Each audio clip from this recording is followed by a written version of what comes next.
My name is Mark Dyer. I work for Disability Connections, the Independent Living Center in Macon, Georgia.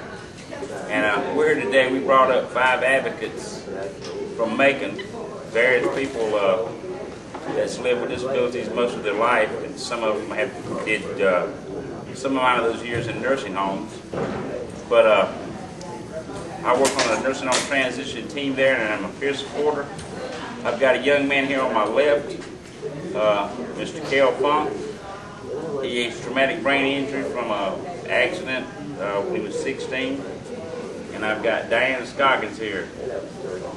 She's been disabled from the point of birth. But I'd like you to really listen to them and some of the stories they went through with their life, because I think that's some very influential people. Okay. Yes, yes, back in, I guess we can start in 1959, I went to T.D. Tinsley. Well, 1954, I went to T.D. Tinsley. And what's T.D. Tinsley? It's a special school of education okay. in Georgia. All right. And at that time, from 1954 to 59, they taught me all they could teach, okay? And they sent me to Hurd Elementary School at the age of 9 years old in the 2nd grade, but I was unable to keep up with them. So therefore, they would not let me go to school anymore. So my mother, in 1963, when I was at the age of 13 years old, she put me in Graceville State School Hospital in Augusta, Georgia. And at that time, me just being a teenager, and I didn't think about any type of disability other than I had difficulty of walking at that time. What is your disability? Cerebral palsy. Cerebral palsy, okay. And at that time, they placed me in Graceville State School Hospital, which is a mental institution, and they have a lot of bed patients that cannot get out of bed at all. And at that time, when I woke up the very next day, I thought, oh my God. I mean, you know, I was very terrified. It was very scary. They come, if you didn't get up, they flipped the bed over on you, you know. And it was, at 13 years old, I have never been away from home. You know, that was very upsetting to me and terrifying to me. And then, as time goes on, they kept me so medicated. If people have ever been on drugs, they probably say, yeah, they take them, they would like that because they kept them out of it. They didn't know really. Yes, at the age of 13, I was placed in a mental institution, which at this day is called Graceville State School and Hospital in Augusta, Georgia. And like I said, those people out there they're mostly mental patients. They don't even know, half of them doesn't even realize they're in the world at all. And that was terrifying all by itself. But not only that, I woke up 3 or 4 days later, and I was in just a room, I would say probably 6 by 8, no bed, no clothes, I had to use the restroom down the drain. And then they come in, they say, are you ready for your medication again? And I said, no, I'm not taking it. What year was this? This is in 1964. I went 1964. there. It took me about a year to really catch on to what was going on. Well, how did they justify putting you in there? Just because you had cerebral palsy? And because my mother was unable to support and send my brothers to school and have someone stay home and take care of me. Okay. All right. So did they just take you from your mother? No, she had me placed there. She had you placed there? Because at that time she said she thought she had no other alternative because she had to get Jim and Steve, which is my brothers, to go to public school because they had nothing wrong with them, you know, no disabilities. And back at that time there was no kind of alternative to institution, no support services at all? No IWCP, no CCSP, nothing like that. How many years did you spend in this institution? I was there from the age of 13 to I was 19, so that would put it from 63 to 69. I was there at that particular time, but let me go back just a couple years before then. In 1968, I decided I was taking myself off of medication. I was no longer going to be doped up where I didn't know what was going on. How many medications were you on at that time? I was on 8 different kinds, and which Milleril, I was on 560 milligrams. Anybody know what Milleril is? It's a very depressing drug to start off with, but then it puts you in a la-la land, like you just there, just barely being able to function and lifting your hand. And if you have an accident on yourself, well, you're there until somebody can.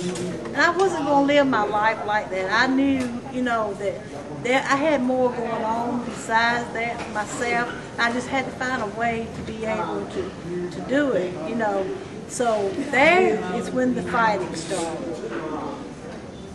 There would be a lot of younger people, I say younger, other residents there that was with mental problems, and they would used to come beg me, Diane, don't let them hit me, don't let them cut me, don't let them stab me, just don't let them hurt me, And so therefore, I kind of like took the burden on myself to kind of help others, so they wouldn't get hurt. So did you see, and were there a lot of young people there? There was a lot of young people there, yes. About how many? Can you tell us? I was in the building. I was in building number 5. There was 3 adults that was, I would say, would be in their late 50s, early 60s. The rest of them was under 20 years old. Wow. About how many people altogether? I would say 75 of us was 75? in that one building. Oh, there's many more other than that. Well, when I started helping take care of them, that's when my problems really started then. So therefore, they didn't like you rocking the boat, huh? No, they didn't want me telling the whole thing that was going on, what they were doing, how they were hurting the other residents. I want her to tell you how she reported that hospital, man.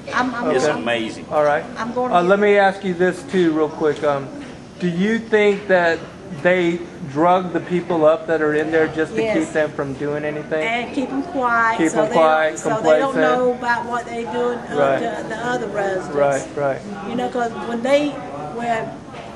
I had to learn the hard way. I guess when you're being around a mental abuse person, that when they get really afraid, they just start screaming, just sit and scream and stuff like that. Well, the employees didn't like that, so they kept them pretty well drugged up. So, what did they say to you when you started taking yourself off of all this medication? Well, the first activity I had to do, and I was at the age probably around about 14 then, 15, probably about 15. They made me ride. They thought they were going to make me ride. Let me put it that way. They thought they were going to make me ride 500 times. I will not tell attendants how to run the cottage or help the other residents out.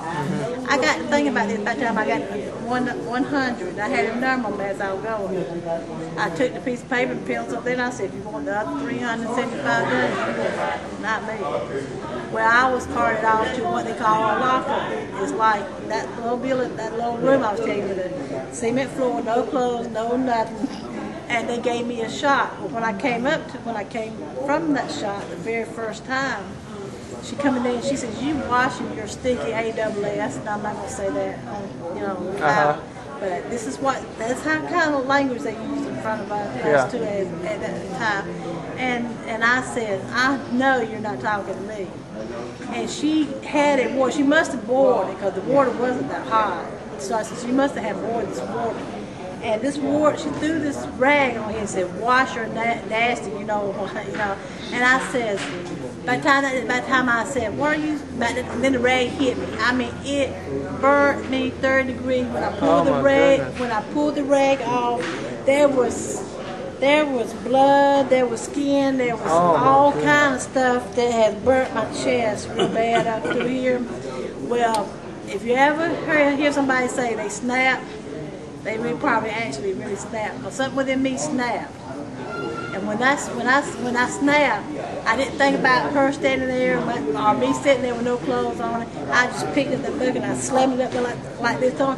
It burned her. She had 3rd degree burns or deeper to her face, her chest, her legs. She had a nylon silk uniform on, plus hose, plus uniform she couldn't get out of. She couldn't move from the water. Right. Now I said, "Now if you want anybody to take a damn bath, you take it your damn self." And then I said, I'm leaving out of here. I said, I have a doctor's appointment in the morning. get this checked out. I'm going to the doctor in the morning, or I will see Dr. Person in the morning because he knows I'm not going to self-inflict this kind of pain on myself. Right, right. So they took me to the hospital. They brought me back there, but I refused to take my medicine while I was in the lockup for two straight weeks. Okay, Did anything happen to her? She was in the hospital and she was gone for about 6 months. No, I mean as far as disciplinary But for her I'm fixing burning. to get to that. I'm fixing to get to All right. that part right here in just a few minutes.